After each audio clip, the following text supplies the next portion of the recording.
আল্লাহ বলছে, বান্দা তোমরা প্রত্যেকেই নিজের হিসাবের জন্য তুমিই যথেষ্ট। তোমার হিসাব তুমি মিলাও, তোমার হিসাব তুমি মিলাও, তুমি ফয়সালা করো। কবরে যদি যাও কি হবে তোমার, আখিরাতে দাঁড়াইলে কি হবে তোমার। এই আমলনামা যখন দিবে, তোমার জীবনের ভালো মন্দ, আলো অন্ধকার, একাকী প্রকাশ্য, নেকি গুনাহ সব যখন দেখবা, তখন তো তুমি আন্দাজ করবা তোমার পরিণতি কি। কোরআন শরীফে সূরা আল হাক্কার মধ্যে সাংঘাতিক আয়াত আছে। বান্দা যখন দেখবে নিজের আমলনামা বাম হাতে, ফেরেশতা যখন বাম হাতে তার আমলনামাটা দিবে, মানে নিজের ইচ্ছা মতো নিতে পারবে না, ফেরেশতাই দিবে ঠিক করে।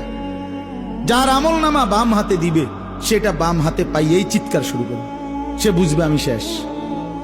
ও আম্মা মান উতিয়া কিতাবাহু বিশিমালি, যার বাম হাতে আমলনামা দিবে ফেরেশতা, সে পেয়েই চিৎকার শুরু করবে, আহাজারি শুরু করবে, আর বলবে ইয়া লাইতানি লাম উতা কিতাবিয়া, আহা আজকে যদি আমার আমলনামা আমারে না দিত, ইয়া লাইতাহা কানাতিল কাদিয়া, আজ যদি আমার মৃত্যু হয়ে যেত, মা আগনা আন্নি মালিয়া, আমার কোনো মাল আমার কাজে আসলো না, হালাকা আন্নি সুলতানিয়া, আমার ক্ষমতা বাদ